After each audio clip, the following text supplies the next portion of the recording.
Hi friends, ఈరోజు మన వీడియోలో మీకు ఎస్బీఐ ఈ మ్యాండేట్ ఎలాగ మనం క్యాన్సిల్ చేయాలి ఇప్పుడు నేను చెప్తాను ఫ్రెండ్స్. ముందుగా మీరు క్రోమ్ బ్రౌజర్ వెళ్ళి ఎస్బీఐ ఆన్లైన్ అయితే సెర్చ్ చేయండి. ఇది నెట్ బ్యాంకింగ్ ఫ్రెండ్స్, ఎస్బీఐది.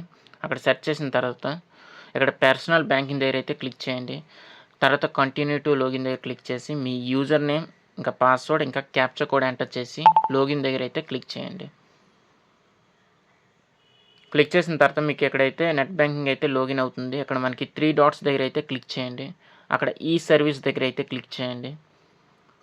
క్లిక్ చేసిన తర్వాత మీకు ఇక్కడ డెబిట్ కార్డ్ సర్వీసెస్ దగ్గర అయితే క్లిక్ చేయండి. క్లిక్ చేసిన తర్వాత ఇక్కడ ఏటీఎం కమ్ డెబిట్ కార్డ్ దగ్గర సెలెక్ట్ చేయండి. సెలెక్ట్ చేసిన తర్వాత మనకి ఇక్కడ స్క్రోల్ డౌన్ చేస్తే మనకి ఈ మ్యాండేట్ అని ఉంది కదా, అక్కడ క్లిక్ చేయండి.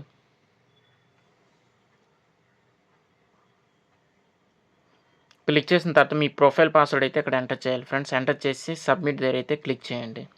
క్లిక్ చేసిన తర్వాత మీ అకౌంట్ అయితే ఇక్కడ ఉంటుంది, అకౌంట్ నెంబర్ ఇక్కడ కంటిన్యూ దగ్గర క్లిక్ చేయండి.